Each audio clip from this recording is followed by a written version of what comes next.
Damien Vargenot, chargé de mission à l'agence Scalen, l'agence de développement des territoires Nancy Sud-Lorraine.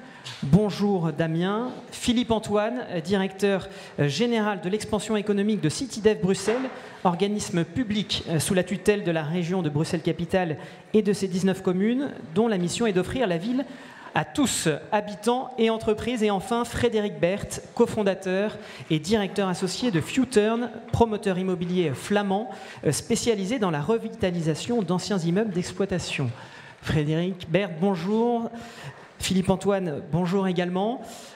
Alors, on vient de voir ensemble que le contexte réglementaire, les tendances en termes d'implantation des entreprises, les enjeux de transition écologique plaident pour un renouvellement des zones d'activité existantes et l'instauration de véritables stratégies foncières au niveau des territoires, qu'il nous faut repenser nos modèles en changeant de lunettes pour faire le bon diagnostic.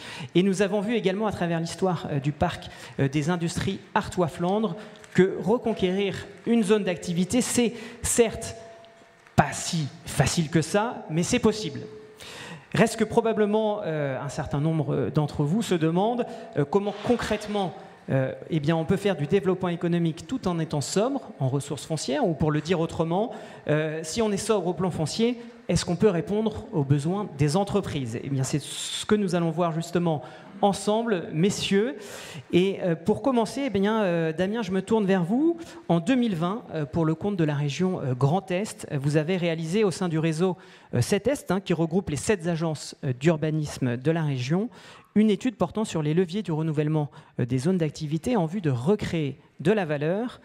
En 2021, vous avez complété par une étude qui explore les principes de l'urbanisme circulaire comme outil de renouvellement des zones d'activité économique.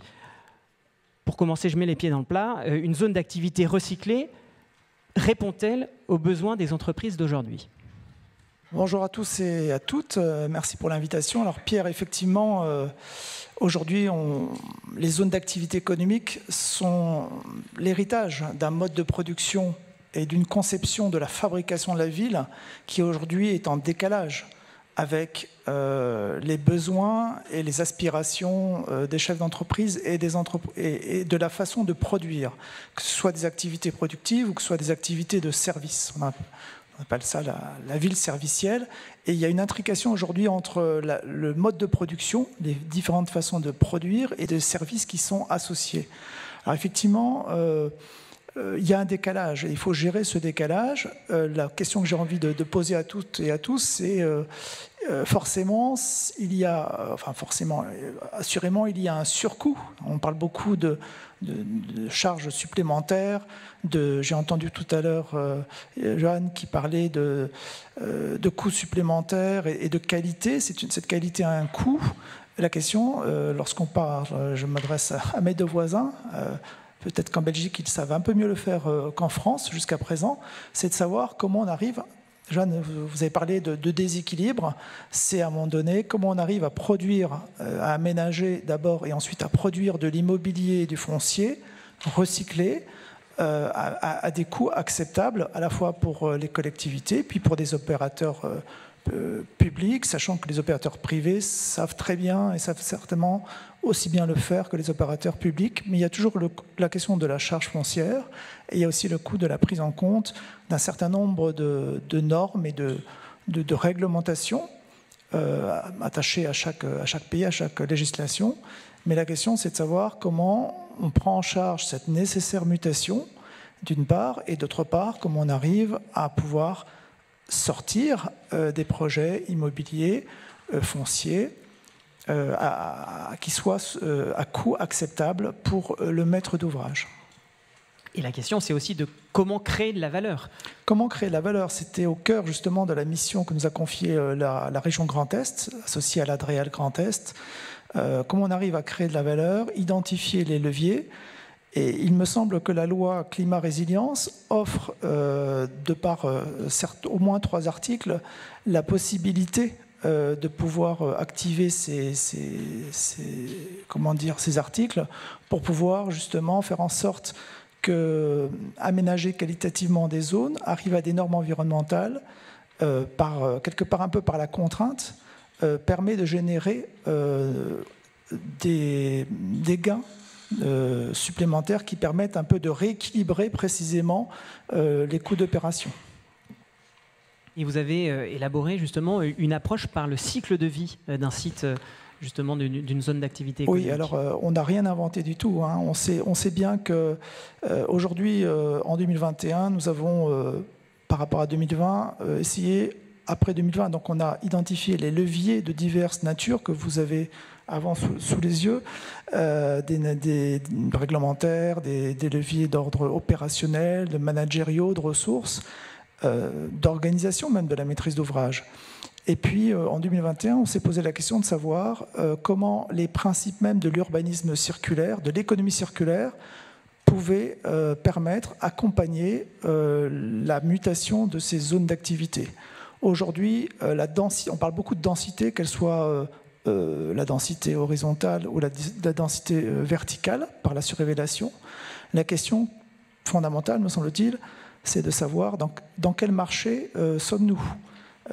Aujourd'hui, lorsque vous êtes sur des marchés tendus, lorsque vous êtes dans des grandes agglomérations, je pense ici sur l'île, je pense aussi à Strasbourg, pour rester dans la région Grand Est, il est évident qu'il y a une telle concurrence pour l'allocation des ressources qu'il y a à la fois de l'ingénierie de qualité, il y a aussi des investisseurs, des promoteurs qui ont les moyens d'accompagner. Lorsque vous êtes sur des territoires plus détendus, avec des marchés moins dynamiques, peut-être parfois en déprise démographique, il est évident que vous avez moins de matières grises et surtout peut-être un peu moins d'argent. Et donc ça pose la question de l'implication de la collectivité, de la puissance publique pour permettre le renouvellement des zones d'activité. Renouvellement qui n'est pas simplement une question de requalification standard, mais d'accompagnement à la mutation de ces zones d'activité en retrouvant et en créant de la valeur pour permettre de rééquilibrer en tant soit peu les bilans d'opération. Justement, pour créer de la valeur, il y a un certain nombre de pistes, notamment la mutualisation, c'est ça on peut en être une, mutualisation des parkings notamment. Est-ce que vous pouvez développer justement les différents leviers pour pouvoir valoriser ces sites requalifiés ? Alors bien sûr, on a parlé de la prise en compte du cycle de vie des zones d'activité. Lorsqu'il y a des possibilités de densification, on peut prendre en compte également la façon dont sont déconstruits les bâtiments, comment ils sont reconstruits, pour permettre justement cette flexibilité du parc immobilier. Ça, c'était le premier levier. On avait un deuxième levier, bien sûr, qui était celui de la mutualisation des usages afin de faire des économies d'échelle. Ça concerne aussi bien les espaces de stockage, les voiries de desserte interne, la restructuration d'espaces artificialisés sans usage, ou les questions de stationnement. Ça demande bien évidemment une gestion des zones d'activité qui soit la plus fine et la plus serrée possible, un dialogue entre le gestionnaire de la zone, les entreprises qui sont présentes, parce que la coopération entre les entreprises, surtout sur des grands sites d'activité non spécialisés, parce qu'aujourd'hui la réalité, en tout cas dans la région Grand Est, c'est que les sites d'activité sont des sites mixtes, c'est-à-dire que vous avez aussi parfois des intérêts de développement sur des zones qui ne sont pas ou peu convergentes. Donc il faut arriver à mettre tout le monde autour de la table, il faut arriver à trouver un projet stratégique porté par la collectivité et partagé par les entreprises qui sont présentes.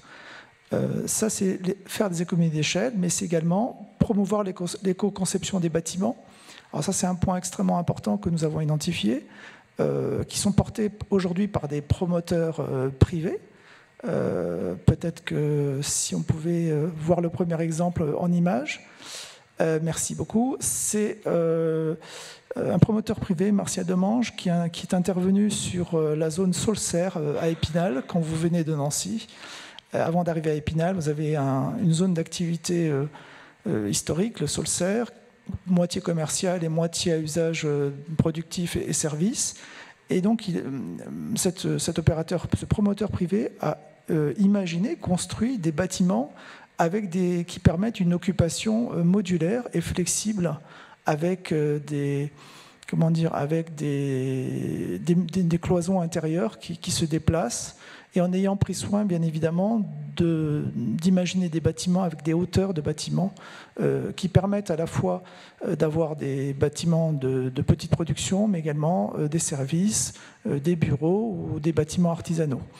Donc on voit bien qu'à l'occasion de mutations de zones d'activité, à l'occasion justement peut-être d'extension de zones sur des terrains qui étaient déjà en réserve prévus pour cette extension d'activité économique, on trouve les ressources, l'ingénierie, que ce soit dans le public ou dans le privé, pour proposer, je dirais, au bon client le bon produit foncier immobilier. Voilà pour les leviers, mais pour pouvoir justement actionner ces leviers de renouvellement des zones d'activité économique, encore faut-il disposer au départ de ce foncier. Comment finalement les collectivités peuvent-elles garder la main sur ce foncier à vocation économique?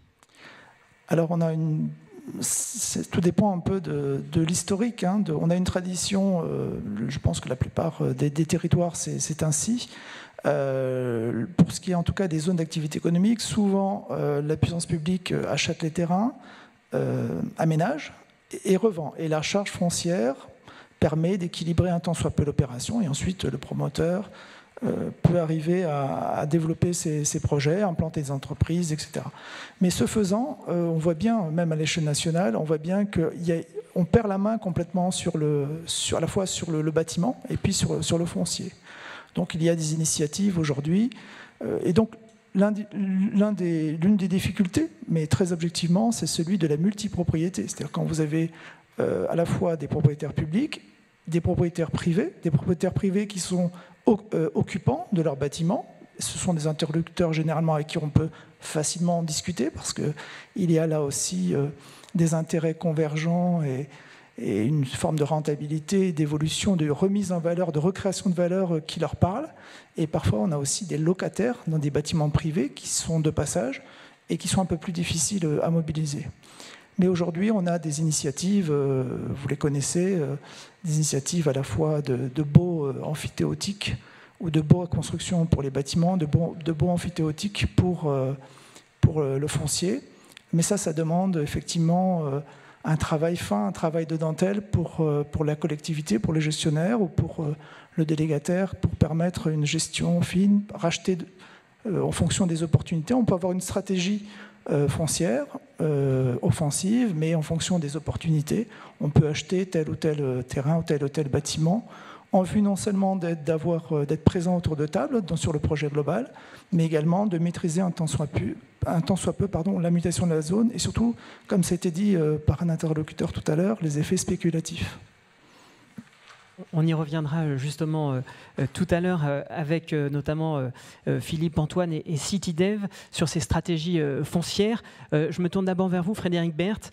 Damien Vargenot a évoqué au début de son propos un certain nombre d'outils qui relèvent encore de l'initiative, de l'expérimentation en France, justement sur la mutualisation des usages, sur la densification, sur la réorganisation et l'optimisation du stock bâti.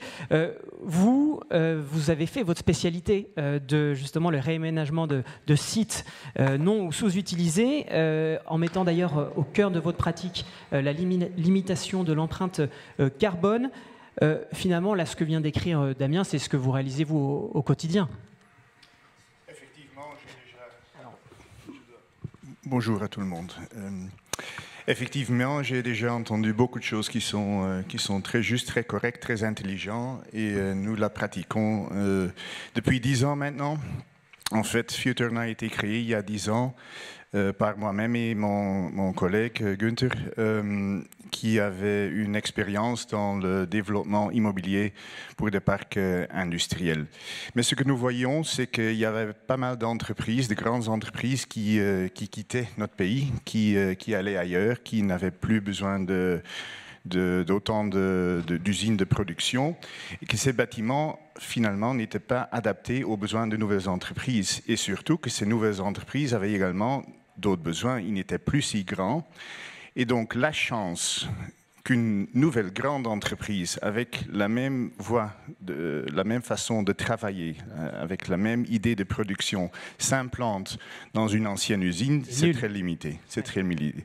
Et c'est là où nous nous sommes dit, mais OK, si ces bâtiments ne sont plus adaptés pour une grosse usine, peut-être qu'ils sont bien adaptés pour d'autres besoins. Mais là, pour les entreprises qui sont en train de chercher, ils ont quand même un défi énorme parce que pas mal de ces sites, ils sont pollués, il y a de l'amiante dedans.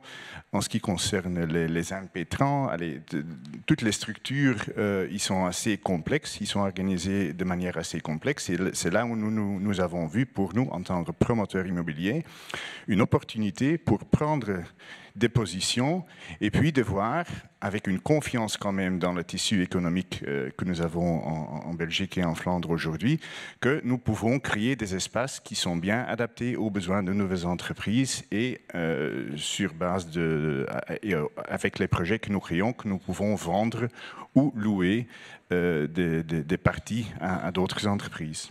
Alors justement, comment faites-vous pour répondre à ces besoins de multiples entreprises? Comment on fait pour passer d'un site qui était occupé par une seule entreprise à un site qui va être occupé par justement une multitude d'entreprises et peut-être des entreprises aux usages différents? Comment on gère cette complexité? Je pense que c'est là quand même qu'il y a quand même un peu d'expérience de notre côté, où nous connaissons le marché, où nous connaissons les besoins de pas mal de sociétés. Et on a vu des exemples ici des centaines d'hectares. La plupart des sites que nous achetons, c'est entre 2 hectares, disons, et 12 hectares. Donc c'est quand même d'une autre taille. Mais finalement, le principe reste le même. Il faut quand même commencer avec un master plan, avec une vision sur le futur qui permet de répondre à beaucoup de besoins de nouvelles sociétés. Et c'est effectivement l'expérience que nous avons. Et d'autre part, la réalité est aussi parce que nous essayons de reconvertir les bâtiments existants au maximum, il faut quand même tenir compte de ce qu'on a. Donc on ne peut pas mettre une voirie à la place où il y a déjà un bâtiment dont nous pensons qu'il peut être réutilisé pour d'autres sociétés. Donc ça, c'est un peu l'ingénierie que nous avons et qui prend quand même une bonne partie de notre temps avant d'acquérir un tel site. Alors, je vous propose de prendre un exemple. Vous réaménagez le site d'une ancienne imprimerie Corelio, à la frontière entre la Flandre et Bruxelles, pour y développer justement un parc industriel multifonction à destination à la fois de grandes entreprises, mais aussi à de plus petites structures artisanales notamment et des structures plus innovantes. Comment est-ce que vous pouvez peut-être nous décrire ce projet et nous expliquer un peu comment vous avez conçu ce projet pour pouvoir accueillir cette multitude d'entreprises? Ok.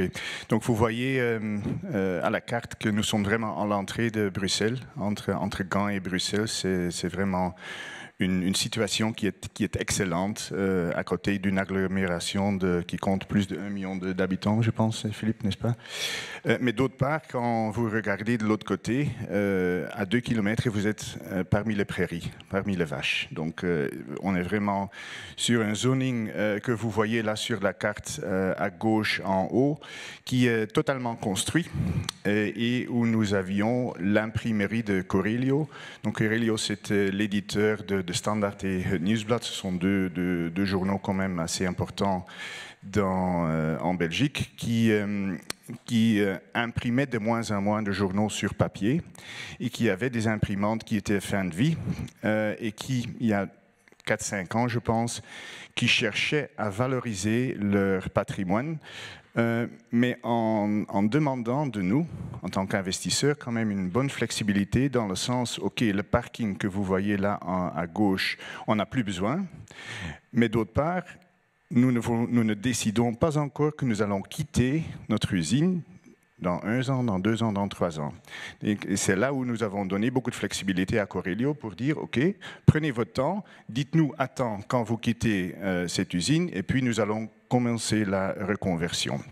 Donc, et la reconversion a été faite en 2 phases. Donc, la partie gauche, peut-être le slide avant, si vous me permettez. Oui, donc la photo en bas. Vous voyez des bâtiments blancs qui ont déjà été construits donc dans une première phase. Et effectivement, c'est une mixité donc, qui est là. Entre autres, ce sont des locaux...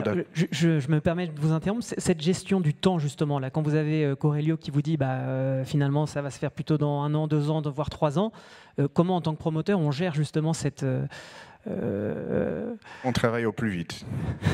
C'est assez simple. Donc, on achète, on sait déjà plus ou moins ce qu'on va faire, on demande des permis et on commence à construire. Allez, c'est relativement simple, mais allez, je dois dire aussi, c'est un peu grâce à notre tissu économique qui est vraiment demandeur pour ce genre de produits que nous pouvons faire ça. Donc, allez, les banques nous supportent, les banques supportent nos clients, donc ça peut aller très très vite. Voilà. Et donc la première phase, c'était donc les bâtiments que vous voyez en blanc avant, qui est là. Donc c'est vraiment toute une série. Ce sont des entreprises générales, des unités de 200 mètres carrés. AstraZeneca est là avec leur siège national. Nous sommes en train de construire le siège pour Brico, 5000 mètres carrés. Il y a une société Festool qui est une société allemande qui a acheté un bien là. Et là, vous voyez voilà, Festool. On parle de durabilité. Pour moi, c'est aussi un très bel exemple, Festool, de comment on peut créer quelque chose qui est très innovateur, je dirais même, et durable dans le sens où Festool, ils ont un parking semi-souterrain. Ils ont leur, c'est pas repair shop, mais ils ont le stockage de leurs biens est fait au rez-de-chaussée. À l'étage supérieur, ils ont un training et showroom et un repair shop, donc à l'étage. Et au-dessus de ça, il y a les services administratifs. Donc ça veut dire que c'est une société qui est, je dirais, très moderne, très normale, très hybride, avec beaucoup de fonctions et qui sont verticalisées. Et sur une prise au sol qui est très très limitée par rapport aux fonctions qu'ils ont. Et effectivement, nous essayons aussi d'avoir quand même un peu de qualité architecturale. Et quand nous retournons maintenant pour le master plan, non, avant, si vous voulez. Oui. Donc, ce qui est très important, c'est de définir au début où on va mettre les voiries, ou qui seront communs. Aussi, un parking, le bâtiment G, par exemple, c'est un bâtiment qui a 20 mètres de hauteur, 20 mètres de largeur et 120 mètres de longueur. On va mettre un bâtiment parking dedans et comme vous venez de dire, l'idée derrière est de ne pas devoir créer des parkings souterrains aujourd'hui, mais si dans 5 ans, dans 10 ans, dans 15 ans, qui va le dire, nous n'avons plus besoin de parking parce qu'on a d'autres moyens de se déplacer où les voitures se déplaceront eux-mêmes. On peut faire autre chose avec ce bâtiment. Donc c'est ce genre de décision que nous... Dès le départ, il y a une prise en compte de la modularité, de l'évolution des structures, des usages? Oui, tout à fait. Hein. Et par exemple, le bâtiment en blanc que vous voyez là, je pense même qu'il y a... Est-ce qu'il y a une photo dedans également? Donc c'est un bâtiment avec, qui a plutôt... Non quand même. Non, je pense qu'elle n'a pas été maintenue. Ok, peu importe. C'est un bâtiment de service où nous disons pour un site de 5,5 hectares. Allez, c'est pas plus que ça, mais nous avons quand même, quand tout sera construit, une 40-45 000 mètres carrés.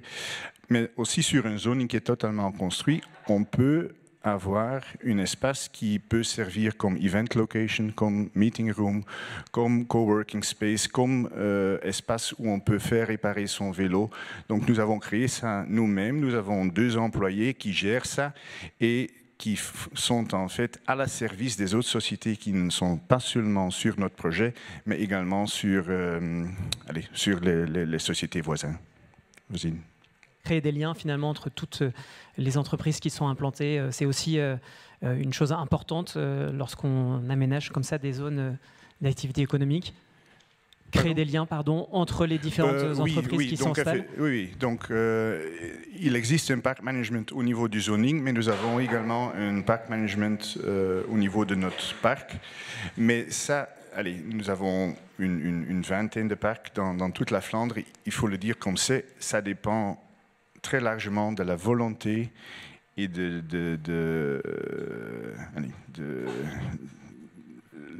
être prêt ou pas pour faire partie d'une collectivité comme un park management. Donc les park managers peuvent prendre beaucoup d'initiatives et ils peuvent essayer de créer une communauté entre eux, mais ce sont les entreprises qui doivent... Parfois la sauce ne prend pas, parfois ça prend. Tout à fait. Justement, alors ça m'amène à cette question, est-ce que c'est facile à commercialiser ce genre de zone réaménagée? Est-ce qu'une entreprise se projette facilement dans effectivement une structure verticalisée?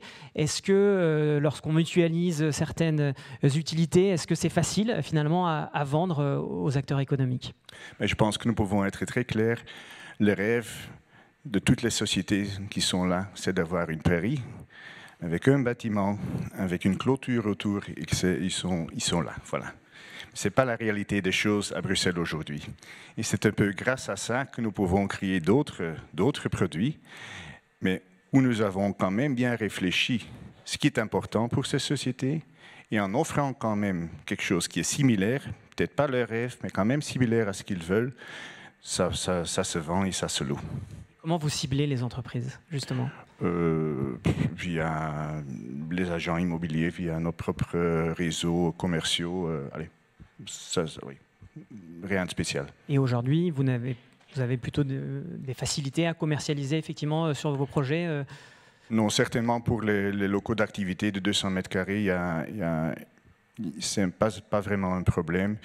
Et pour les grandes entreprises, nous sommes assez sélectifs, je dirais même. Le bâtiment G que vous voyez là à droite, ça c'est un bâtiment que nous sommes en train de construire maintenant. C'est une société OTM qui produit les plaques d'immatriculation officielles en Belgique. Enfin, ils font encore autre chose, mais nous leur avons obligé de produire sur 2 niveaux parce que le terrain est tellement précieux là. Et nous voulons être durables dans nos projets. Et nous leur avons dit, OK, faites-le. Nous sommes prêts à vous construire ce bâtiment, mais ce sera sur 2 étages. Et finalement, ils nous sont revenus en disant, en fait, allez, vous nous avez obligés de le faire, mais notre étude interne démontre maintenant que nous sommes beaucoup plus efficaces parce que les distances pour transporter les produits, c'est beaucoup plus intéressant. Donc c'est quand même une belle histoire. Hein.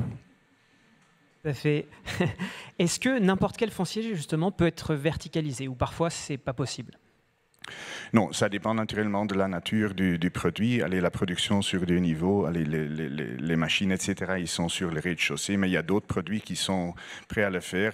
Et ce qui est aussi un marché assez important, ce sont les privés qui ont besoin de stockage de leurs armoires et de leur ancien mobilier. Il y a pas mal de sociétés qui se focalisent sur ça maintenant et nous pouvons les mettre sur étage. Et à part de ça, AstraZeneca est sur le 3e étage d'un ancien bâtiment, d'un ancien entrepôt. Bon, on peut faire des locaux extrêmement hip et trendy et très, très agréables. Donc, allez, c'est un peu chercher les fonctions et oser de mélanger les fonctions pour donner chacun sa place qui est le moins nuisant pour l'autre. Merci Frédéric Berthe. Philippe Antoine, je le rappelle, vous êtes directeur général de l'expansion économique de CityDev Bruxelles, organisme public sous la tutelle de la région Bruxelles-Capitale. Et votre mission consiste à dynamiser le développement économique en milieu urbain en proposant justement des solutions d'accueil sur mesure aux entreprises. Pour atteindre cet objectif, vous avez vous aussi développé une véritable expertise de revalorisation du foncier puisque vous évoluez sur un territoire contraint. Vous ne disposez que de 161 000 km², pas un de plus. Vous avez notamment développé depuis les années 2000, un nouveau concept de parc adapté aux activités des TPE et PME. Est-ce que vous pouvez nous en dire un peu plus? Avec grand plaisir. Bonjour tout le monde. Merci également pour l'invitation. Merci également à vous pour vos efforts pédagogiques en quelques semaines d'avoir essayé de décoder tout ce qu'on vous racontait pour structurer tout ça. Je souhaite peut-être revenir un tout petit instant sur le volet carcan territorial de la région de Bruxelles-Capitale. C'est devenu une grosse contrainte, mais aussi un moteur pour nous. Vous venez d'entendre Frédéric évoquer le développement de projets en périphérie bruxelloise. Frédéric est un petit malin, donc il a vite compris qu'il y avait de belles opportunités immobilières en banlieue bruxelloise, puisque le foncier est un peu moins cher, mais tout en restant à la fois à proximité de centres urbains, à la condition qu'il accepte de relever le défi, évidemment, de rénover des friches industrielles, ce qui est un gros challenge. Nous, on n'a pas cette opportunité, sachant qu'on est obligé de composer avec nos fameux 161 km². Alors, parfois, il y a des événements qui font qu'on pencherait pour recroire au Père Noël. À titre anecdotique, mais c'est du vécu. Il y a environ 2 ans, l'Europe a revu ses critères pour décortiquer le territoire et ses statistiques.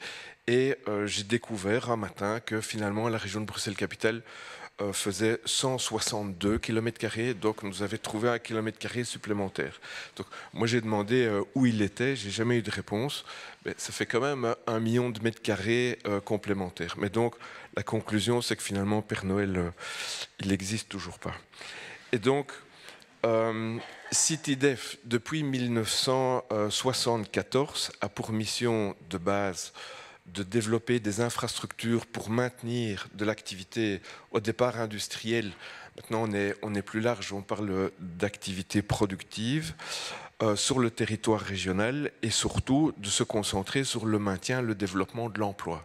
Donc c'est fondamental à intégrer, c'est dans notre ADN, on se concentre sur l'emploi. Et donc, on a une véritable obligation de résultat par rapport à ça. Alors au départ, ça s'est fait de manière assez binaire et donc de prendre des positions foncières et de les mettre à disposition des entreprises avec une première originalité, c'est de travailler avec des conventions d'amphithéose. Et donc il a fallu aussi faire œuvre de pédagogie parce que les patrons de PME sont souvent des structures familiales et donc ils ont une brique dans le ventre, ils veulent quelque chose à transmettre. S'ils ne sont pas propriétaires du sol, c'est déjà une difficulté. Au moins, ils peuvent être propriétaires de la brique. On leur explique l'importance de consacrer les moyens financiers au développement de l'outil de production, à l'emploi, plutôt que d'être juste propriétaire du terrain. Et ce qui a permis à CityDef, au fil des décennies, de développer un portefeuille immobilier de plus en plus conséquent, puisque nous sommes aujourd'hui propriétaires d'un peu plus de 200 hectares. Alors, à l'échelle de la France, c'est peut-être un mouchoir de poche, mais pour nous, ça reste fondamental. Et donc, se concentrer sur ces stratégies avec au départ les entreprises qui construisent, comme Frédéric l'évoquait, un bâtiment avec une belle zone verte de recul, parfois une clôture aussi, et tout le monde était content. Mais finalement, ça mange beaucoup de territoire. Et donc, on a examiné la possibilité d'essayer de pouvoir développer d'autres stratégies, constatant également que l'offre et la demande étant fort présentes pour reconvertir un maximum de bâtis existants, et la fonction logement étant devenue un drive très important, toutes les zones mixtes se sont faites au fil des années phagocytées par le logement, et donc avec un effet d'éloignement des mètres carrés d'activité économique. On a fait une enquête à l'époque pour mesurer ça, les chiffres qu'on a pu mettre en exergue en passant à la moulinette l'ensemble de toutes les demandes de permis d'urbanisme sur une période de 20 mois, ont mis en exergue qu'il y avait plus de 8000 mètres carrés par mois qui disparaissaient, et donc il fallait absolument pouvoir réagir. Et donc c'est dans ce contexte que on a imaginé de développer alors un concept de parc PME et d'avoir des bâtiments qui soient les plus compacts possibles pour des raisons énergétiques et qui aient une taille qui permette un certain équilibre entre le montant de l'investissement avec de l'argent public et le fait de pouvoir y ancrer un certain nombre d'emplois. Et donc vous avez ici en haut à droite notre premier parc PME City Line, où on est parti sur des rez-de-chaussée de 4,50 m. Et puis on a cru faire les petits malins en se disant toutes ces PME ont besoin aussi de surface de gestion. Et donc si on peut le faire, finalement, par souci de densification, pourquoi ne pas créer un étage supplémentaire de bureaux? On n'est pas tellement loin de la gare du Midi, on n'est pas tellement loin de notre périphérique, donc un endroit assez accessible, assez opportun. Qu'est-ce qu'on a constaté? C'est que d'une part, les rez-de-chaussée s'étaient commercialisés comme des petits pains, mais pas le premier étage, parce que le quartier ne manquait pas de surface de bureau, et les PME préféraient utiliser une partie de leur propre surface, ou bien ils font leur comptabilité chez eux à domicile. Et donc ça, c'était un premier renseignement. Et conclusion, pour le deuxième projet, vous avez en haut à gauche, notre parc PME Newton. On est parti sur des hauteurs sous plafond non plus de 4,50 m, mais de 6 mètres, avec un bandeau de fenêtres en façade qui nous ont permis d'augmenter la modularité et donc de permettre aux entreprises d'occuper également le volume comme elles le souhaitaient en fonction de leurs besoins, de créer des mezzanines pour avoir des chambres froides, des surfaces de stockage, des surfaces de gestion. Ces modules, comme le premier projet, font environ 200-250 mètres carrés. Et on comptait sur une certaine modularité en se disant des entreprises qui ont besoin de 2 modules, elles prennent 2 modules et il n'y a pas de problème. Et de fait, ça s'est recommercialisé comme des petits pains. Vous avez en bas à gauche le parc TPE Newton, sur base du même concept, mais où on a descendu la taille des modules. Et cette fois-ci, on a été un peu plus restrictif en imaginant que ce soit un occupant par module, pour se concentrer alors à ce moment-là plutôt sur les très petites entreprises, voire les artisans. Et à l'opposé, c'est ce que vous avez en bas à droite, notre projet Magellan. C'est un parc PME avec des modules de 500 mètres carrés. Et là, on se rend compte qu'on a des PME beaucoup plus matures, mais qui ont des difficultés de poursuivre leurs activités dans le tissu urbain, essentiellement pour des problèmes d'approvisionnement et donc de livraison, d'accessibilité et de mobilité. Et donc ça, c'est un élément important aussi, c'est qu'aujourd'hui, plus de 80% des entreprises qui s'installent sur nos sites sont des entreprises qui sont déjà présentes intramuros. Et donc c'est un petit clin d'œil à Gilles Carc, c'est de la relocalisation d'entreprises dans une très grande part. Greg est sur votre gauche, si vous voulez, voilà, le petit clin d'œil. Et alors, justement,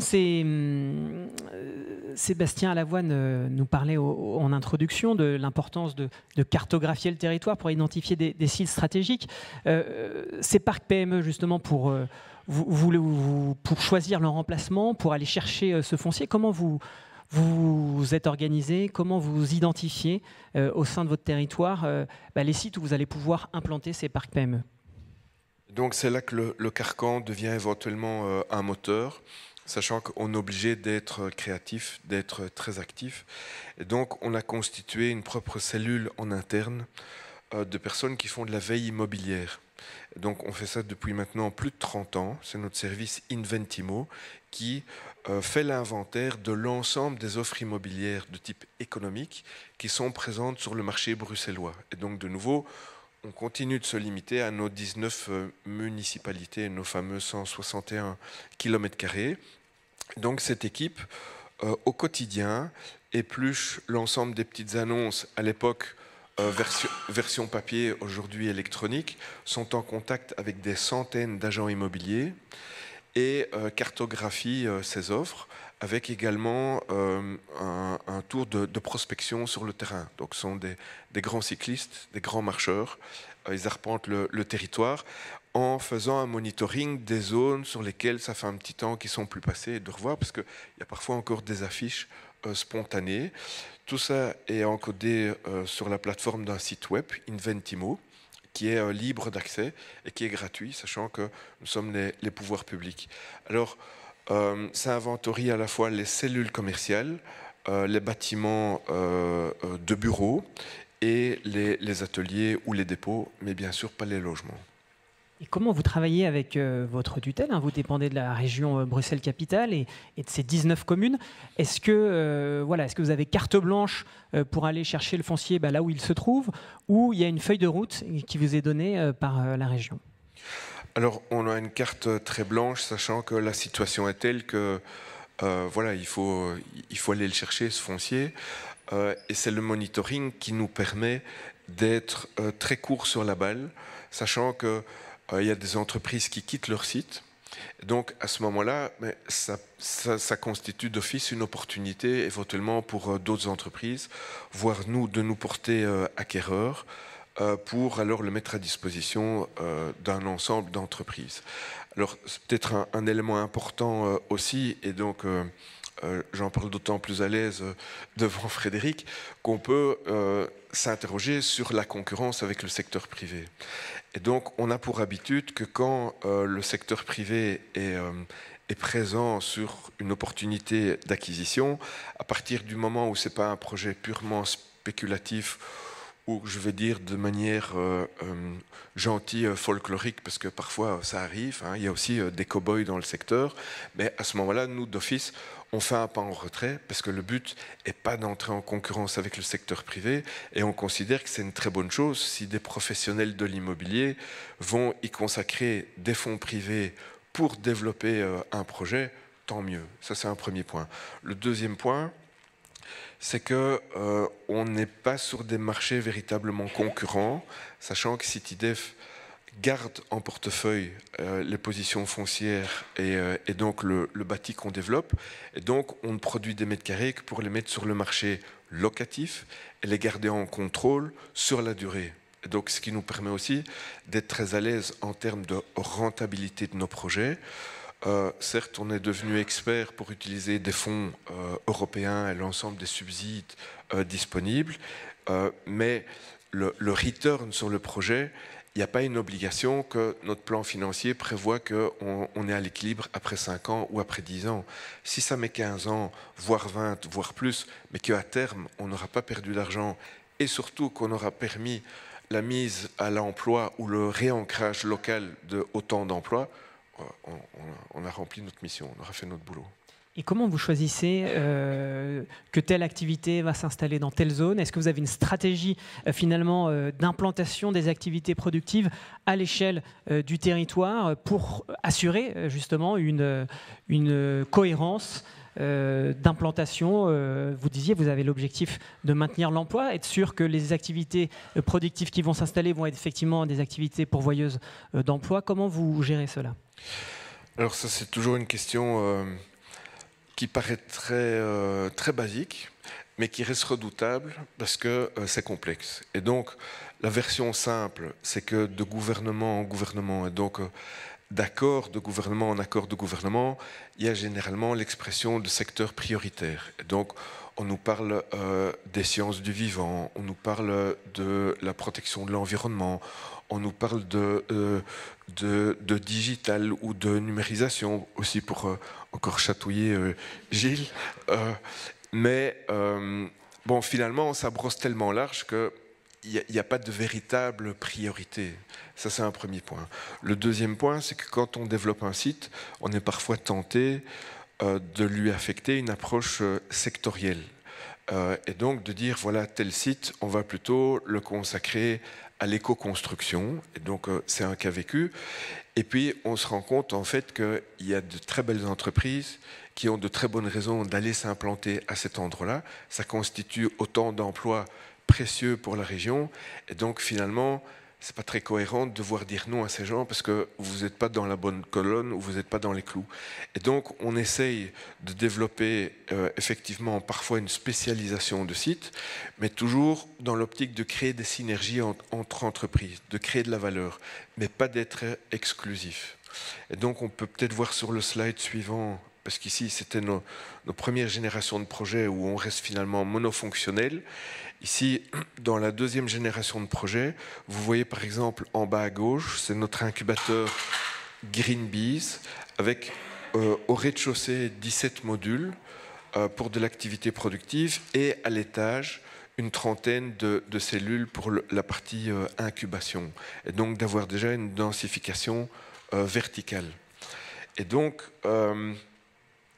pour revenir ici à ce projet, à un moment donné, de l'éco-construction, on a basculé sur le secteur développement durable de manière plus large. Et puis, on a déjà installé 2 microbrasseries et le secteur agroalimentaire qui est toujours fort présent. Mais finalement, on était à 59% du secteur alimentaire. Et là aussi, alors à un moment donné, on a dit stop pour garder aussi un certain panachage. Donc, ça, c'est important. Alors, en marge de tout ça, il y a encore une autre réflexion et qui reste fondamentale, c'est de se dire on consacre de l'argent public pour installer ces PME sur le territoire, ok, c'est très bien, mais si on veut quand même caractériser, indépendamment des secteurs, pourquoi on fait ça, en quoi est-ce que c'est important pour la ville et comment on peut dire que ces emplois sont utiles, voire nécessaires au développement du territoire urbain, on arrive à la conclusion qu'il est important de développer ces projets pour des entreprises qui ont un ancrage local fort et donc qui vont développer de la production locale, qui va avoir une intégration urbaine avec des effets positifs sur le quartier, qu'on va rentrer dans des cercles vertueux de circuits courts au niveau de la consommation. Et donc, quand on arrive avec ces différents critères-là, on sent que les choses convergent et c'est pertinent, on crée de la valeur. Et concrètement, on retrouve de manière un peu transversale sur la plupart de nos sites, secteur agroalimentaire, hein, tout ce qui dessert les traiteurs, le secteur Horeca, des chocolatiers, des glaciers, des brasseurs, il y en a beaucoup. Le secteur de la construction, hein, beaucoup de menuisiers, ébénistes, designers, ferronniers, et autres, les métiers de la logistique, mais au sens large, hein, les livraisons à vélo, c'est plus que de la théorie, ça se fait aussi. Pardon. Alors, j'aimerais revenir sur vos relations avec le secteur privé et prenons l'exemple qui est situé sur Seine. Hein. Vous avez travaillé avec Frédéric Berthe justement sur un projet, sur une ZEMU, une zone d'entreprise en milieu urbain, qui implique un mélange fonctionnel de logement et d'activités productives. Il s'agit du chantier North City à Bruxelles. Comment cela s'est passé? Comment vous avez travaillé ensemble? Alors je ne sais pas si qui veut commencer. Est-ce que Philippe, Antoine, Frédéric, qui veut prendre la parole en premier? Mais voilà, ça serait intéressant de savoir comment acteurs privés, acteurs publics, vous avez travaillé ensemble. Je vais me lancer. Je suis à distance respectable. Si je dis des bêtises, il ne pourra pas choter dans mes tibias. Donc, en fait, on est dans un beau cas où on avait repéré une opportunité avec un site qui était lié aux entrepôts de la société Prémaman, d'une taille importante et à l'époque peut-être un peu trop importante pour nous. Et donc, on se disait, c'est quand même lourd si on doit faire ça tout seul. Par contre, élément également tout à fait spécifique et important pour nous, c'est que cette opportunité immobilière se trouve tout à fait voisine géographiquement à un autre de nos sites. Et donc, il y avait un phénomène de souhait d'extension qui était assez légitime, avec un dernier élément important pour nous, vous l'avez évoqué, en zone d'entreprise en milieu urbain, et donc qui sont des zones mixtes qui autorisent du logement. Et donc ça veut dire pour nous qu'il allait ouvrir un peu la porte à du logement, à minima voisin de notre site existant. Et donc pour ne pas mettre à mal ce site, on avait évidemment l'envie de pouvoir garder un peu le contrôle. Mais on découvre qu'il y a un privé qui est sur le coup. Et donc, on a été cohérent, on a fait un pas en retrait. Et là, je lui cède la parole. Donc, après que Philippe avait retiré... non. Mais c'est vrai? Tu étais dessus aussi, oui? Maintenant, je peux te le dire, oui. Ok, moi j'avais l'impression, on a négocié pendant des mois avec eux. Oui. Donc finalement, nous avons acheté ce site parce que c'était vraiment le cible de ce que nous faisons, un ancien centre logistique, 2,5 hectares, dont 24 000 de construits. Avec un besoin absolu pour créer un peu d'espace.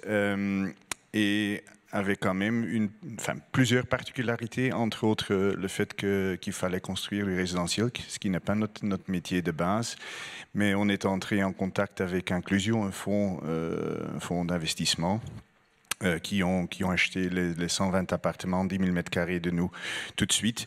Et quand même avec une très très belle, je suis très reconnaissant vis-à-vis de Philippe, une très belle réussite dans le sens où nous avons pu créer un parc d'affaires, un parc PME, où il y a beaucoup de choses qui sont intégrées. Donc, il y a une offre pour l'achat, il y a en partie une reconversion, il y a une partie qui est construite en neuf, et surtout, le bâtiment que Philippe a acheté est un bâtiment sur 2 niveaux, parce que grâce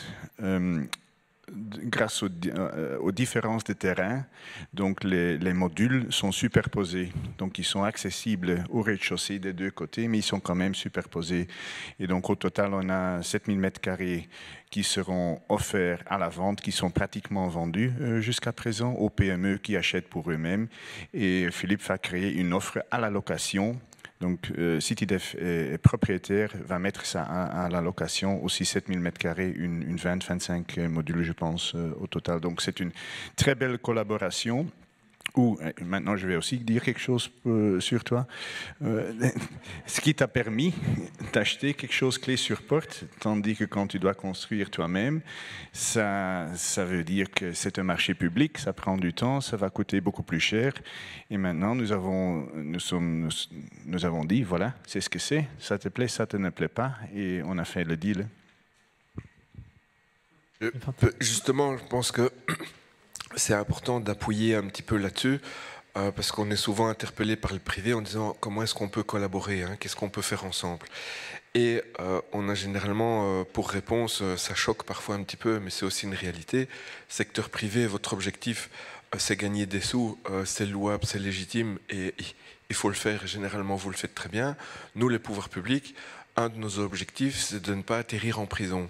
Et donc, les marchés publics, c'est évidemment quelque chose auquel on n'a pas un grand degré de liberté.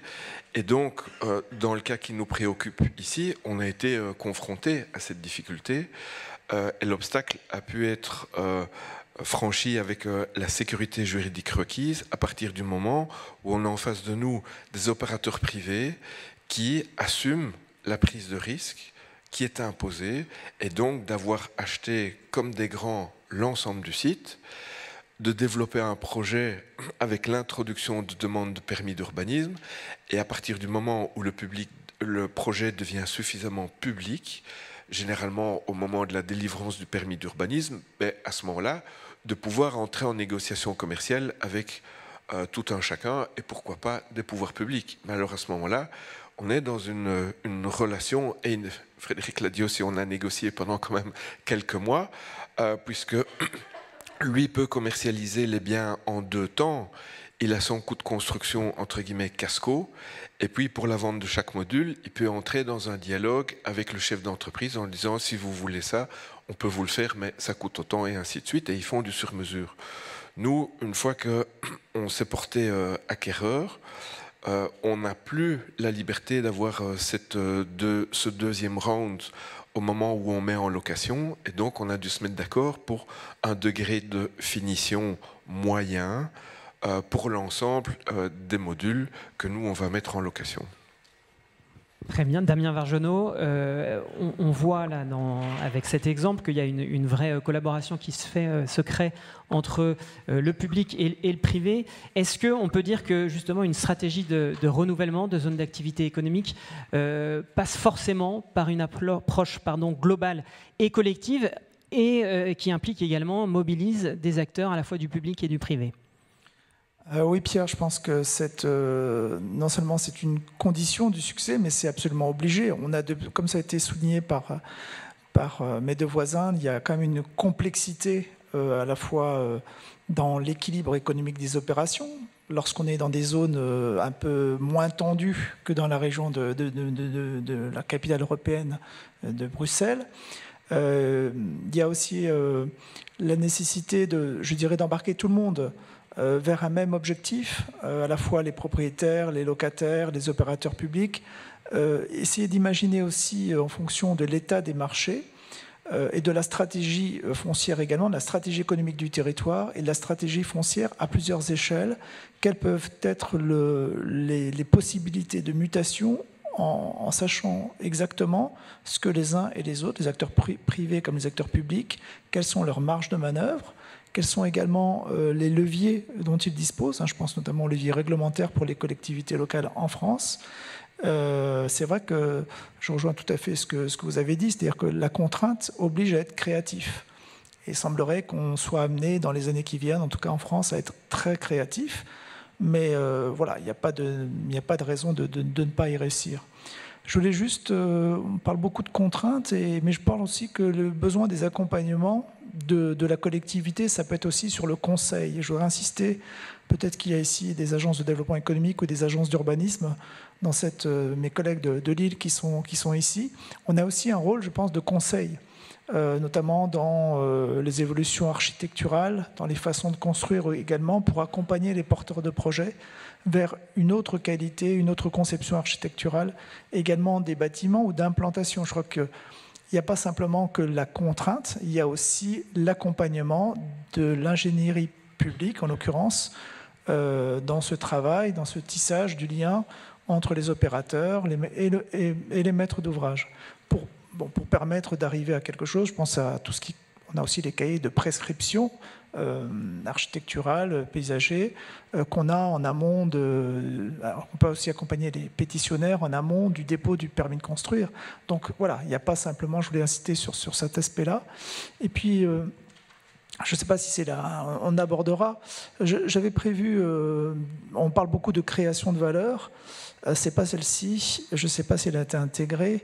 Je voulais vous parler d'une création de valeur, c'est-à-dire que ce que nous permet également la loi climat et résilience, ce qui va être quasiment obligatoire, c'est de prévoir un dispositif de production d'énergie renouvelable ou de gestion des eaux pluviales pour des bâtiments ou des fonciers d'une certaine surface.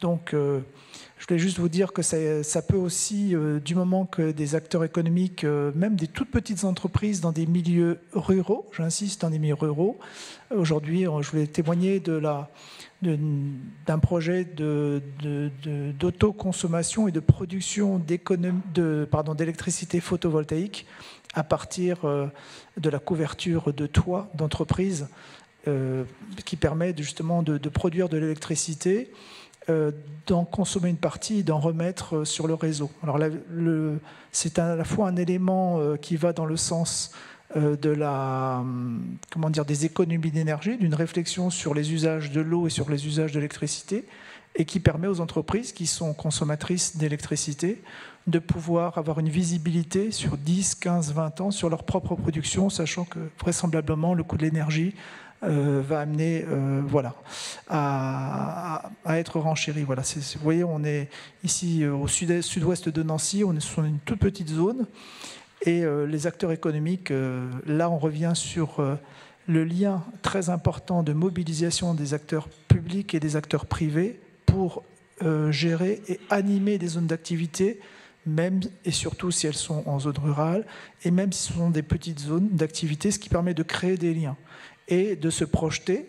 Voilà, c'est une zone test qui a lieu, donc, qui se produit aujourd'hui. Les études sont encore en cours, parce qu'entre l'intention qui est louable et puis la réalisation, notamment pour tout ce qui concerne le volet technique et assurantiel, voilà, il faut bien sécuriser le projet pour embarquer tout le monde et projeter des propriétaires de bâtiments sur plusieurs années. Donc la nécessité, comme vous le disiez, de se faire aussi accompagner. Merci Damien Vergenot. Je me tourne maintenant vers vous parce qu'on vous a quand même annoncé au début de cette journée que vous alliez participer aux échanges. Il serait temps de le faire.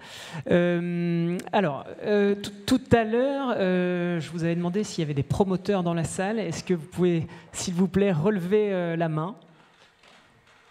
Parfait. Alors maintenant, vous ne pouvez plus...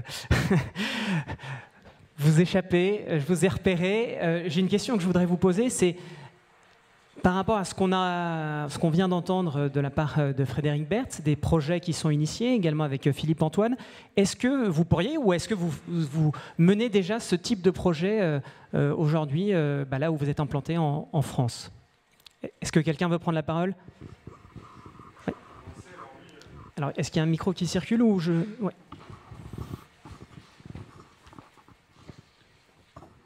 Bonjour. Donc, je suis Julien Decouchant, je travaille pour la société LCI. Donc, on réalise des parcs d'activités. Comme on a pu le voir à l'écran, on a développé un parc d'activités avec l'agglomération de Valenciennes sur le Technopôle Transalé, avec notamment un agrément qui est dans le transport et la mobilité. Et on travaille aussi sur un parc d'activités à la Lénière, donc une ancienne friche industrielle, un terrain qu'on a acheté à la SEM Ville Renouvelée. Et effectivement, on se rend compte, et vous l'avez très bien décrit, c'est que le parc d'activité est à la fois un outil d'exploitation, mais un outil patrimonial, et ça devient de plus en plus un lieu de vie.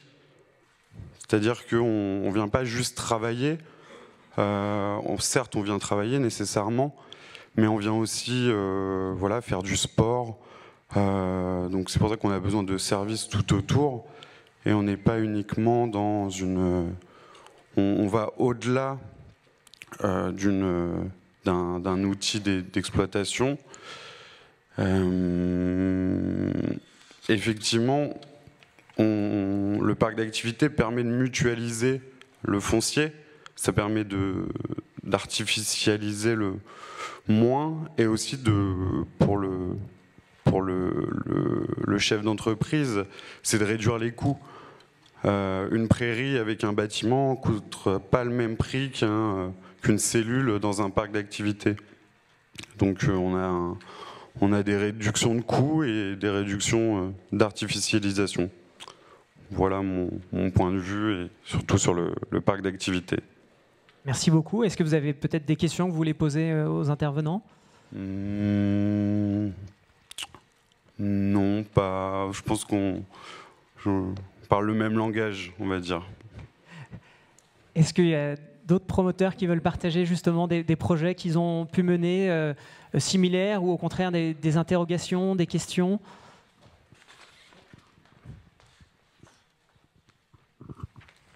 Bonjour, Stanislas Gracien, donc Stone Edge, promoteur investisseur.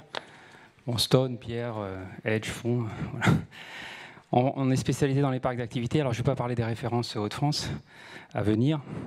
Je vais parler des références Île-de-France. Je vais simplement dire que j'ai été mineur et donc je compatis, puisqu'il y a quelques années, les mineurs étaient censés, dans les écoles des mines, encadrer en fait des milliers de mineurs, travailleurs. Et aujourd'hui, effectivement, on est passé sur d'autres secteurs d'activité, et avec une granulométrie de l'industrie un peu différente. Moi, j'ai pu travailler 20 ans en fait en Asie en délocalisant des entreprises, des grosses sociétés. Et mes deux dernières références, c'est Iris Oyama à Lieusaint et une usine de 55 000 m² d'injection plastique japonaise, et l'installation des bus électriques dans un bâtiment existant. Alors, je vais plutôt parler des bâtiments existants, puisque parcs d'activités ont déjà été évoqués. Quand on parle de foncier, il y a des bâtiments dessus, et il y a des bâtiments qui restent parfois de bonne qualité. On a des difficultés à convertir ces bâtiments. Je pense qu'il y a des blocages intellectuels au niveau de la réglementation, et probablement que lever ces blocages, et ça c'est des beaux sujets de recherche pour les ponts, on a une réglementation qui est clairement adaptée aux bâtiments neufs. C'est très compliqué de faire un changement de destination. Alors je vais rebondir sur un exemple qui a été cité, au CISIAF, conversion d'un bâtiment PSA, le dernier, celui qu'on a pu conserver, le 8 ou le 9, en entrepôt.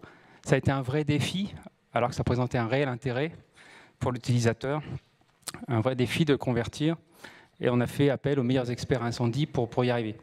Donc ça, c'est une première remarque. Il y a un champ d'investigation qui pourrait libérer du foncier rapidement, en donnant de la souplesse et de la visibilité sur les changements de destination. Je pense que c'est un sujet qui n'a peut-être pas été abordé ce matin, et je pense qu'il est intéressant sur le moyen terme d'évoquer quels sont les moyens aujourd'hui qui permettent de recherche et réglementaires qui permettraient de faciliter la conversion de bâtiments. Et le parc d'acti, en fait, effectivement, répond à un besoin, et on s'aperçoit, on voit les difficultés, de faire venir des PME, de produire dans des bâtiments qui ne sont pas forcément faits pour ça ou qui ne sont pas dimensionnés pour ça, indépendamment de la taille, de la géométrie, etc. Donc c'est le premier sujet. Le deuxième sujet, on commence à voir des choses qui nous paraissent, il y a 20 ans, qui nous auraient fait sourire. On a pu étudier la semaine dernière, voilà, dans mes souvenirs récents, un parc d'activités de plus de 60 000 m² sur 6 niveaux, sur un ancien site industriel dont l'activité a démarré en 1935, mais évidemment avec une localisation parfaite. Donc imaginez le monde de demain avec voilà, un entrepreneur qui va s'installer au 6e étage, qui va aller garer sa voiture au -2. Voilà, c'est quelque chose de nouveau.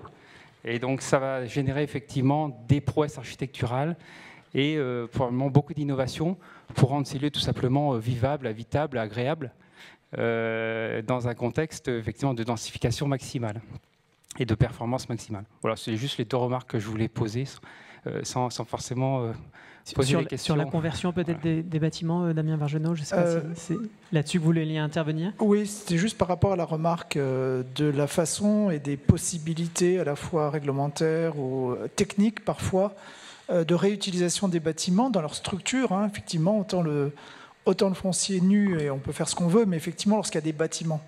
Après, pour l'avoir vécu dans plusieurs opérations, et là on reparle de friches, je pense en tant que géographe et urbaniste de formation, il y a quand même la question de la mémoire du lieu qui est extrêmement important. Alors pas simplement sur un point de vue patrimonial, c'est important, mais également sur la façon dont les promoteurs vendent, pour ne pas dire autre chose, mais font de la promotion de leur zone d'activité. Il est important de garder, après un examen serré de ces bâtiments, la mémoire des lieux et des bâtiments un peu emblématiques. On ne peut pas effectivement tout bouler pour reconstruire des bâtiments neufs, très fonctionnels, compacts, très bien imaginés, ça c'est important. Mais c'est parfois aussi intelligent de pouvoir garder un peu l'âme et la mémoire, la trace historique, puisqu'on parle de zones industrielles qui ont forcément... on le retrouve une histoire et on le retrouve également, ce patrimoine, on le retrouve à travers le nom même des sites d'activité parfois. Et ce mélange qu'il peut y avoir entre la trace et puis l'évolution moderne des bâtiments est parfois très intéressant parce que l'attractivité d'un site, hein, c'est bien sûr des prix du foncier, certes, mais c'est aussi les aménités offerts et les services offerts aux entreprises et aux salariés des entreprises, j'y reviens pas, ça a été dit, c'est l'accessibilité, mais c'est aussi le fait d'être fier de pouvoir se rendre dans un site d'activité qui porte elle-même une histoire positive et tournée vers l'avenir. Est-ce que Frédéric Bern, vous voulez réagir? Oui, vous avez tout à fait raison. Hein. Si ce n'est pas permis de créer des zones qui ont plusieurs activités, c'est un problème. Et avec la vitesse, et c'est l'inverse que je veux dire, où on change la destination d'un zoning, allez, c'est difficile. C'est pour ça que nous disons que des zonings qui ont quand même une destination assez large, avec beaucoup de flexibilité, c'est important. Mais après avoir dit ça, on est tout à fait d'accord également de contrôler les activités qui sont sur site. Enfin, pas sur Westgate, mais sur la plupart de nos projets. Il y a des collectivités, il y a des intercommunales qui, tôt ou tard, ont été propriétaires du site et auxquels nous devons demander l'approbation, vente par vente, location par location, et aussi nos successeurs sur les activités qui s'implantent là. Et pour moi, ça, c'est un outil parfait pour contrôler ce qui se passe et pour voir si ça rentre toujours dans la vision initiale du site. Et ce n'est pas un problème, nous n'avons pas l'idée de mettre des casinos dans nos locaux d'activité, mais si c'est une entreprise générale ou quelqu'un qui fait du stockage, on dit, OK, c'est société X qui va s'implanter là, c'est OK. Et ça donne une sécurité juridique qui est utile pour tout le monde. Donc, allez, c'est relativement facile à résoudre en ce qui me concerne. Est-ce que ça répond à vos interrogations? Oui, non. J'ai peut-être... Pardon. Oui.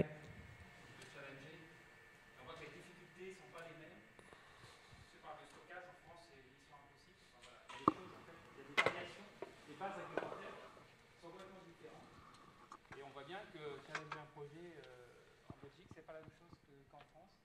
Et qu'on a des incompatibilités, voilà, on va avoir des incompatibilités ou des difficultés en France sur certains sujets qui vont être beaucoup plus light, entre guillemets, en Belgique. Et peut-être les difficultés sont ailleurs, voilà, à Bruxelles. Mais en tout cas, on n'est pas dans la même cour tout à fait quand on parle de, voilà, de parcs d'activité, d'activités de stockage, de services dans les deux pays. Et c'est intéressant d'échanger là-dessus. Il y a une sorte de délai administratif, de reconversion, de délai de reconversion, de cessation d'activité, enfin tout un tas de choses qui sont très très différentes entre les deux pays et qui impactent beaucoup la réactivité sur la mise à disposition des fonciers. Alors, du coup, vous me tendez un peu une perche. Je voudrais faire réagir les acteurs publics dans la salle. Comment on peut s'inspirer de ce qui se fait en Belgique? Quel regard vous portez déjà sur ce qu'on vient d'entendre?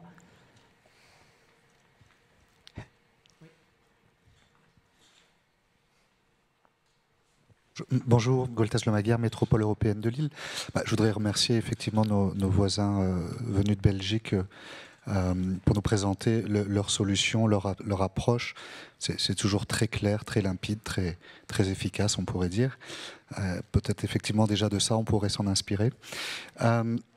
Moi, je suis assez interpellé sur le sujet du ZEMU, puisque c'est une problématique qu'on a aussi ici, qui est de dire comment est-ce qu'on maintient de l'activité économique dans un milieu qui est effectivement en tension d'usage entre du logement, de l'activité économique.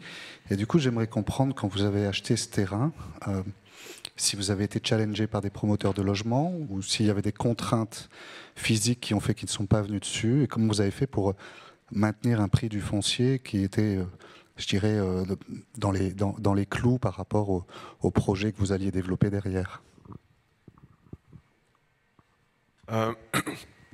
En fait, je dirais, historiquement, on s'est retrouvé avec la difficulté que vous évoquez de la pression sur les zones mixtes, et donc des terrains qui, dans les faits, se retrouvaient avec des bâtiments industriels, économiques, et donc sur notre marché bruxellois, pour citer des chiffres, avec des valeurs qui sont plutôt autour de 200 € du mètre carré, terrain.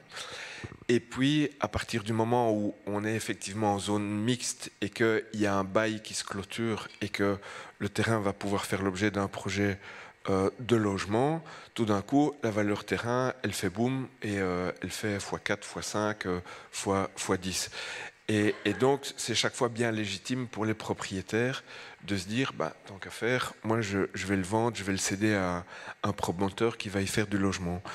Et donc, par rapport à ces émus, c'est une première tentative de réponse à travers une modification de l'outil réglementaire, qui, dans notre jargon, est le PRAS, à Bruxelles, le plan régional d'affectation du sol, où, en fait, on a rebattu les cartes de la mixité en réécrivant le prescrit d'une zone mixte, mais où on a un peu inversé les choses, parce que ça s'est fait il y a plus de 10 ans, à une période où il y avait encore une volonté politique très forte par rapport à l'essor démographique, de malgré tout favoriser le logement, mais de garder de la place pour de l'activité économique. Et donc, les zones d'entreprise en milieu urbain ont essayé de traduire dans un texte ce difficile équilibre en autorisant du logement, puisque c'est de toute façon ça la force, la fonction forte, mais à la condition de maintenir de l'activité économique. Et le cliquet dans la prescription urbanistique est de dire, pour des projets de plus de 10 000 m², on impose à ce moment-là un rez-de-chaussée d'activité économique avec une emprise au sol de cette fonction-là de 90%. Et donc, ça verrouille un peu la chose. Et donc, on se retrouve avec des promoteurs qui défilent chez nous en disant, nous, on veut développer du logement, on a le terrain, on a les sous, on a l'entrepreneur, on a tout ce qu'il faut, mais le rez-de-chaussée d'activité économique, on ne connaît pas. Est-ce que vous pouvez nous aider? C'est là alors qu'on développe des projets mixtes et que vous l'avez vu en fait sur la deuxième dia, avec ces projets aussi où on développe alors des parcs de 5000 m² avec par exemple 300 logements à l'étage. Et donc on essaie de pouvoir satisfaire ça. Cela dit, je profite que mon micro est encore allumé pour évoquer un autre point auquel on a fait référence, c'est le développement de projets entre guillemets d'industrie verticale. Et donc, vu notre carcan territorial, c'est assez immédiat de se dire pourquoi ne pas le redévelopper.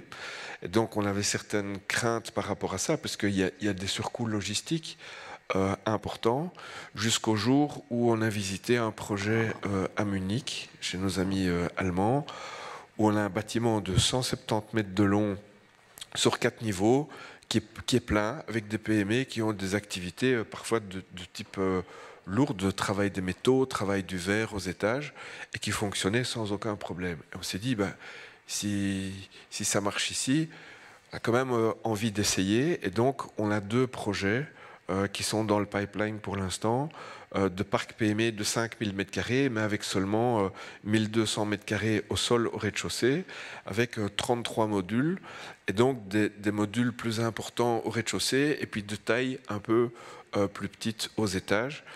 La clé, c'est de ne pas se limiter à un monte-charge, parce que fatalement, il y a un jour où il tombe en panne, et alors c'est la cata. Il faut minimum 2 gros monte-charge, les plus lourds, les plus grands, les plus fiables, et alors c'est jouable. Ça répond peut-être aussi un peu à votre question de tout à l'heure, justement, comment on rend viable des structures verticalisées. Voilà, merci beaucoup. Peut-être j'ai envie de vous poser la question. J'ai oublié votre nom, excusez-moi. Ouais. Le Maguère. Oui. Est-ce que on pourrait, et je vous la pose à vous, mais à l'ensemble du coup des acteurs publics présents dans la salle, représentants de la région, des intercommunalités, est-ce qu'on pourrait imaginer un CityDev à la française? Est-ce que c'est une structure assez autonome, me semble-t-il, qui travaille en lien avec les collectivités, mais avec une certaine autonomie? Est-ce que ça, c'est quelque chose d'envisageable chez nous?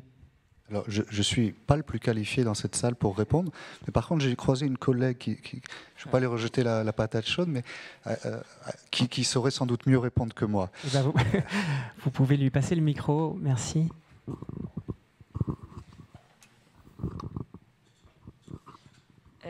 Alors, c'est une très bonne question, parce que c'est vrai qu'à chaque fois qu'on voit nos collègues belges, et notamment CityDev, on est toujours, moi je suis toujours particulièrement étonnée par... comment dire, pas un caractère débonnaire, mais j'ai l'impression qu'on est toujours, nous, en tant qu'administration française, en train de faire le cumul des problématiques et de ce qu'on n'arrivera jamais à faire quand on a l'ambition de faire quelque chose d'innovant. Et quand on pose la question belge de comment ils font, ils nous répondent, on fait, en fait. Donc je rejoins un peu les réactions des collègues, où je pense qu'il y a un côté de mentalité peut-être et d'approche en dehors de l'aspect réglementaire et des contraintes certainement différentes qu'on a.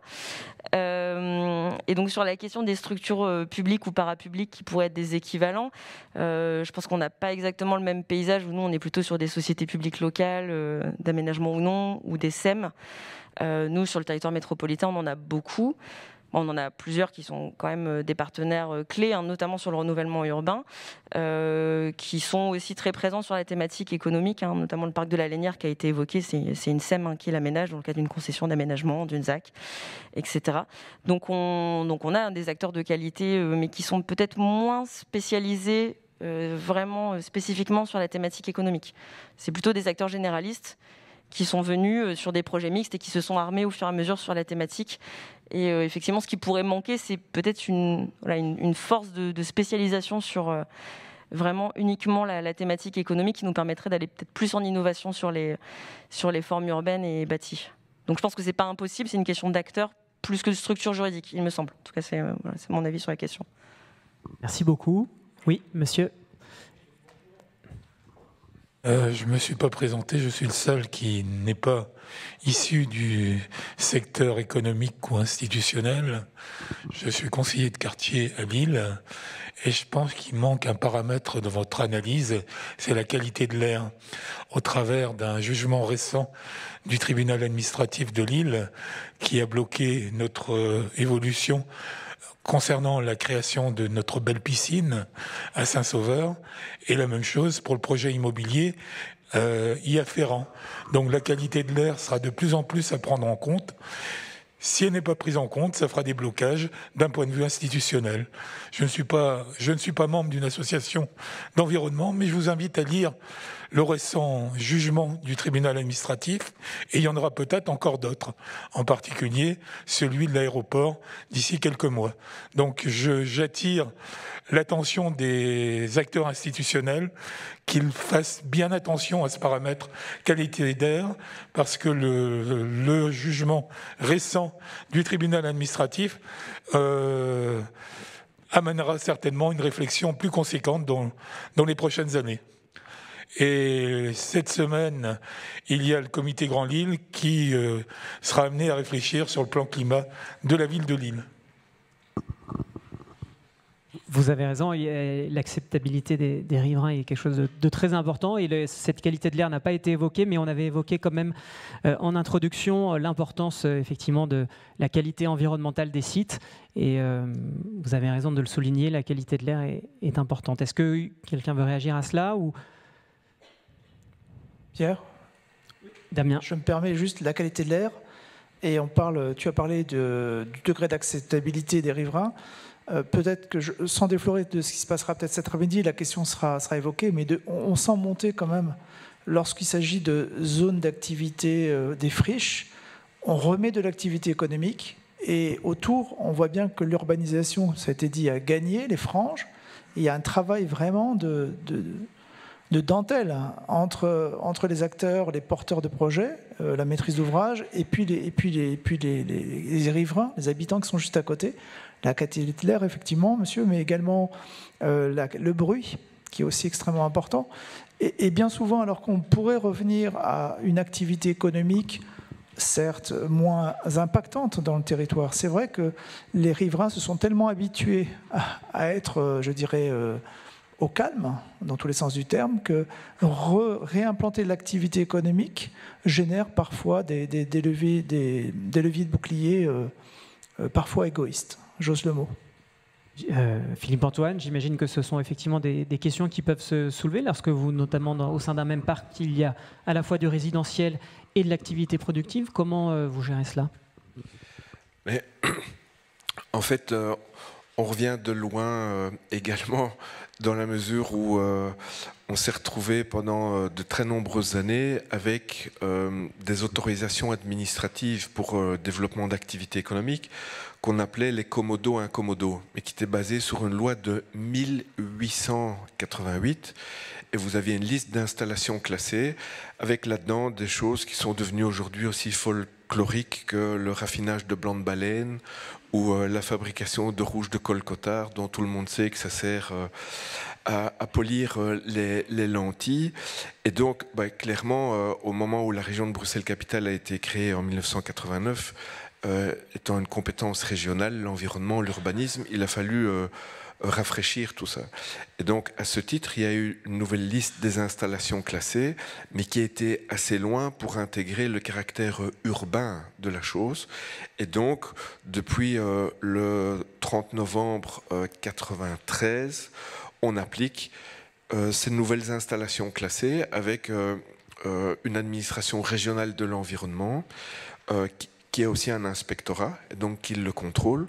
Et donc, à n'importe quel endroit du territoire, s'il y a une de ces activités dites classées qui est activée, il y a quelque part un propriétaire ou un chef d'entreprise qui doit être titulaire d'un permis d'environnement.